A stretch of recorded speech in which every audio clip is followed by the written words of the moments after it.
The smell of burnt toast filled the cramped South Boston apartment. Sarah Miller, a white woman with tired green eyes, stood frozen at the kitchen counter. Red envelopes surrounded her like accusations. Past due. Final notice. Shut-off warning. Her hands trembled as she shoved them into a drawer, forcing a smile as her daughter appeared in the doorway. Emma was 9 years old, with blonde hair and her father's brown eyes. She wore purple pajamas covered in stars, now too small for her growing frame. She watched her mother with that knowing look that said she understood everything. Sarah's voice cracked when she spoke. "Good morning, sweetheart. Want some pancakes?" But Emma stepped closer, her bare feet soft against the worn linoleum. "Mom, are you okay?" The question hung heavy in the air. Sarah knelt down, brushing hair from Emma's face, trying to hold herself together. "Of course, honey. Why wouldn't I be?" Emma bit her lip the way she always did when worried. "Because you were crying last night. I heard you." The words hit Sarah like a physical blow. She'd tried so hard to hide it, to protect her daughter from the reality that 3 days ago she'd lost her job. That Christmas was coming, and she had exactly $147 left. Emma's small voice broke through her thoughts. "Is it because you lost your job?" Sarah pulled her daughter close, feeling tiny arms wrap around her neck. "It wasn't my fault, baby. The whole company is closing down. But I'm going to find something else, I promise." Emma pulled back slightly. Before Christmas. The question neither of them could answer hung between them like smoke. That night, after Sarah finally collapsed on the couch in exhausted sleep, Emma lay awake in her bed. The streetlight outside cast long shadows on her wall. She reached under her pillow and pulled out her piggy bank, counting the coins carefully. $8.47. Not enough to help, not enough for anything that mattered. Her eyes drifted to the small Christmas tree visible through her open door, decorated last week before everything went wrong. Emma slipped out of bed and pulled out a fresh piece of lined paper. Her purple pen hovered for a moment before she began to write. The words flowed from her heart onto the page. "Dear Santa, I don't want colored pencils anymore. I don't want toys or games or anything for me. My mom lost her job 3 days ago, and she's really sad. She tries to hide it, but I hear her crying at night." Emma's hand shook as she wrote. "My mom is the best person in the world. She makes the best brownies, and she sings to me when I'm scared, and she works so hard. So all I want for Christmas is a job for my mom. A good job where they're nice to her and pay her enough so she doesn't cry anymore." She folded the letter carefully into an envelope. She grabbed her winter coat and put it on over her pajamas. Her heart pounded as she crept down 3 flights of dark stairs. Snow had started falling, soft and silent. The street was empty except for parked cars. Emma walked to the corner where the big blue mailbox stood under a streetlight. She had to stand on her tiptoes to reach the slot. "Please work," she whispered, pressing the envelope against her lips before sliding it through. "Please, please work." The letter disappeared into darkness. She didn't know if Santa was real, but she had to believe that somewhere, somehow, someone would read her letter and care enough to help. Across town, in a glass tower overlooking Boston Harbor, James Carter stood at the window of his penthouse. The black businessman looked younger than his 48 years with his sharp jawline and dark hair just graying at the temples. Below, the city sparkled with Christmas lights, families walking together, a world he watched but never belonged to. His phone buzzed. A text from Anne, his assistant. "Don't forget the charity event tomorrow evening. Hope Community Center." James sighed. Christmas felt hollow. 15 alone, each one a reminder. At 11, in St. Joseph's Home for Children, he'd written a letter to Santa. "I just want someone to love me. Oh, I came." At 18, he left the system determined never to feel powerless again. He built a tech company, sold it for billions, yet still carried that lonely boy inside him. Tomorrow, he'd attend the charity event. Smile, write a check, leave. Always the same. Hope Community Center sat in a renovated church. James arrived late. Anne waited. You're late. They're waiting inside. Smile, look human. Inside, children's voices echoed off high ceilings. Director Martinez greeted him warmly. Anne nudged him toward reading letters. Soon, James sat in an oversized red chair, 50 children staring. He read normal requests, dolls, video games. Then a letter, lined and smudged, Emma Miller, 9, from South Boston. Her words froze him. My mom is the best. She works so hard. All I want is a job for my mom. The room went silent. His hands shook. Tears blurred the page. One little girl asked timidly, "Are you going to help Emma's mom?" It hit James like a physical blow. 11-year-old him, desperate and ignored, stared back. "I'm going to try," he whispered, rushing outside. Anne found him on the front steps, cold and coatless. "That could have been my letter," he said. "I'm going to help them." By Christmas Eve, Anne had Sarah Miller's details. 35, widowed, senior accountant until Redstone Financial went bankrupt. Brilliant, meticulous, struggling. James studied her photo. Blonde hair, green eyes, tired smile. Create a false identity, he told Anne. An independent recruiter. She'd never take charity from a billionaire. Hours later, Sarah decorated cookies with Emma when a call came. Unknown number, Sarah Miller. Peter Davidson, independent recruiter. Your resume caught my attention. 3 clients need senior accountants. Competitive pay. Can you meet December 26th at 10 a.m.? Sarah's pulse raced. LinkedIn and networking explained the contact. That works. Emma peeked, eyes wide. Was that about a job? Yes, Sarah said, pulling her daughter close. For the first time in weeks, hope bloomed. James hung up the phone, feeling sick. He'd lied to Sarah Miller, created a false identity, manipulated the process, but he told himself it was necessary. If he'd called as James Carter, she would have refused outright. This way, she would present her qualifications and earn a real offer from a real company. His influence behind the scenes was just logistics. You're overthinking it, Anne said. The Whitmore position is real. Rachel's been searching for months. Sarah barely slept. On December 26, she was up before dawn, trying on 4 outfits before settling on a navy suit. Emma handed her pearl studs. Your lucky earrings. By 9:15, Sarah was on the Red Line heading downtown. Davidson Recruiting Solutions occupied the 4th floor of an office building near Boston Common. The recruiter wasn't what she expected. Peter Davidson was tall, impeccably dressed, mid-40s, with a nervous energy that surprised her. He praised her resume, then asked why she'd stayed so long at Redstone. Sarah answered honestly, "Beyond necessity. My husband had cancer. I needed stable insurance." When he mentioned Emma by name, Sarah stiffened. Peter quickly explained he'd done basic background research. It sounded reasonable, but something felt off.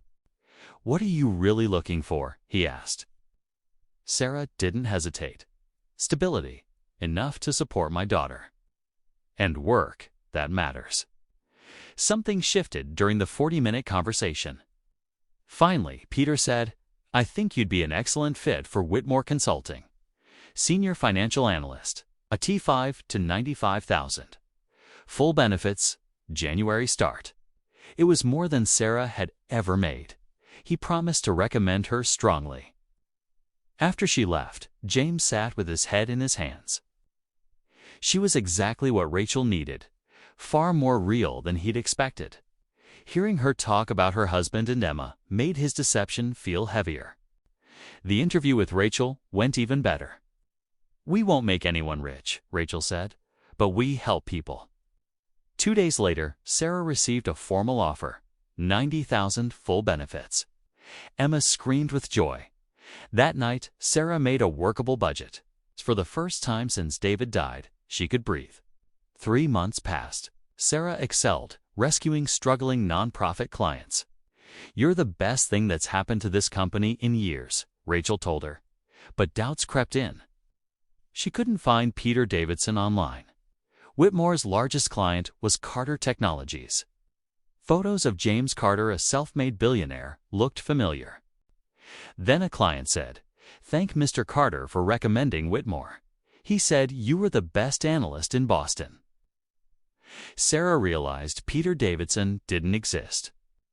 James had read Emma's letter and lied to help her. Part of her was touched. Most of her was furious. Every accomplishment suddenly felt tainted. The next morning, she confronted James at Carter Technologies. "Peter Davidson doesn't exist. You read Emma's letter and played God with our lives." James tried to explain. "I wanted to help. I wrote the same letter as a kid. I couldn't let that happen to Emma. You earned this job. You're brilliant. Rachel chose you." "How can I believe that?" Sarah whispered. "Because it's true," he said. "Your work speaks for itself." Sarah left, tears burning. Later, Emma asked, "Did someone read my letter to Santa?" Sarah pulled her close. "Kay lied to help us. But your letter was beautiful. You did nothing wrong." "So Santa sent him," Emma said. "He's not Santa," Sarah replied. "Just a man who made a bad choice." "But he helped," Emma insisted. "Why are you mad?" "Because he lied." "Grown-ups lie all the time," Emma shot back. "You lied about Dad getting better?" The words hit hard. Before Sarah could respond, Emma grabbed her coat.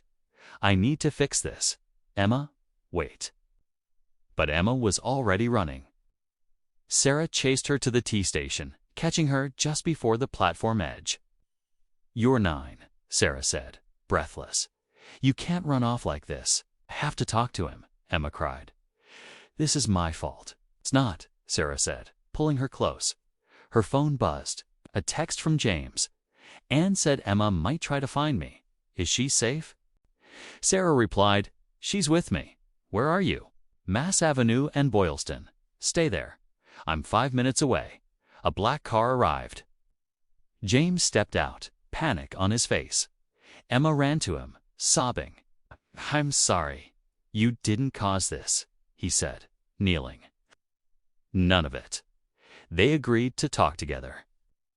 At his apartment, James finally told the truth about foster care, about losing his parents, about writing a letter to Santa at 11, asking for a family and never getting one. "When I read Emma's letter," he said, voice breaking, "it felt like looking at myself. Except she was asking for her mom, not herself. I should have been honest." "I was afraid you'd say no." "I would have," Sarah said. And that doesn't excuse anything. If you want me gone, I'll go. But please believe this. You earned that job. You're brilliant." Sarah didn't answer. Emma did. "He made a mistake," she said firmly. "But he was trying to help, and he did help. Doesn't that count for something?" Out of the mouths of babes, Sarah thought. When had her 9-year-old become so wise? Sarah closed her eyes. Exhaustion washed over her. "I need time. I need to think about all of this." James nodded. "Take all the time you need. But please let me take you both home." It's late. Sarah was too tired to argue. The drive back was quieter. Emma had fallen asleep against Sarah's shoulder. Sarah watched the city pass by and thought about choices, about pride, about complicated messes. When they reached her building, James got out to open the door. Sarah gently woke Emma. "Sarah," James said softly.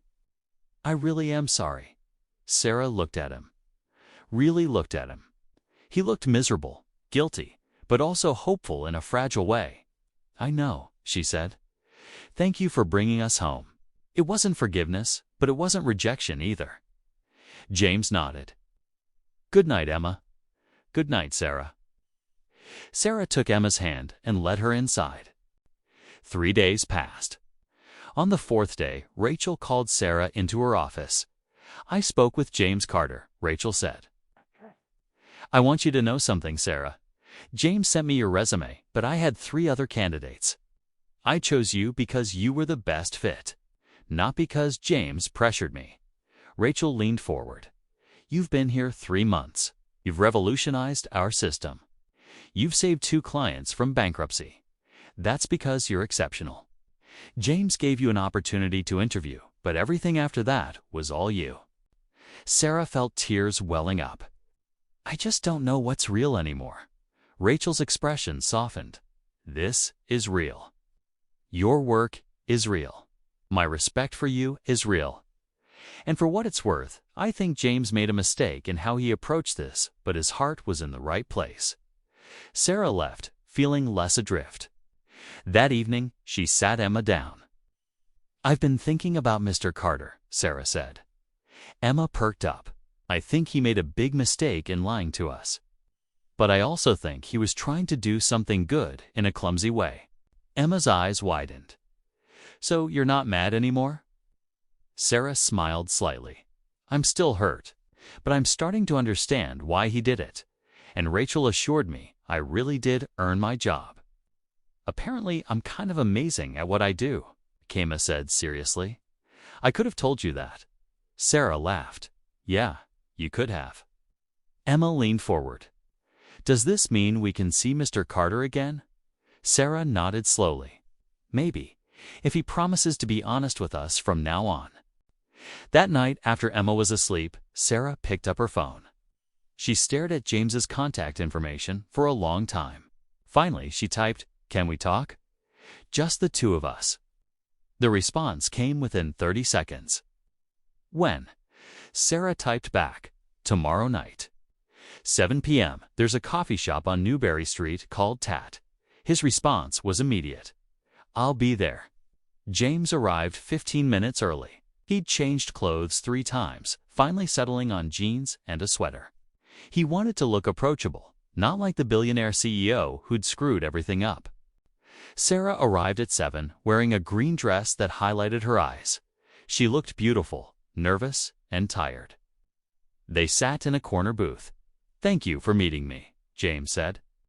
"I needed to clear the air," Sarah replied, hands wrapped around her coffee. "I've thought a lot about everything. You weren't trying to hurt us. You were trying to help, in the only way you knew how. You handled it badly, but I understand why you weren't honest. I would have said no." "That doesn't excuse what I did," James said. "No," Sarah agreed. "But it explains it. Rachel told me I really earned my job, and I've decided to believe her. The alternative is worse." James met her gaze. "You're incredible at what you do. You care about the work. That's rare. Thank you." And Emma isn't mad. "She thinks what you did was romantic." James smiled. "She's special." "She is," Sarah said softly. "That letter broke my heart. A 9-year-old shouldn't worry about rent." "She worries because she loves you," James said. "That's a gift." After a moment, Sarah said, "I want to move forward, keep my job, build a life. But I need to know, will you keep interfering?" "No," James said immediately. "No more schemes. If I want to help, I'll ask." "Good. I have one condition." She hesitated. "I want you in our lives, not as a benefactor. As James, Emma adores you, and I think you need people too." "I don't want this to be obligation," James said. "It isn't," Sarah replied. "I like you. You're complicated, but genuine. And Emma deserves good people." "What about you?" he asked. She smiled. "Maybe I deserve a friend who understands struggle." "I can be that," James said. "Then we have a deal." They shook hands. 6 months later, James stood in Sarah's kitchen burning a grilled cheese while Emma critiqued him. Sarah laughed, took the less burnt half, and praised it anyway. Watching them, James realized how far he'd come.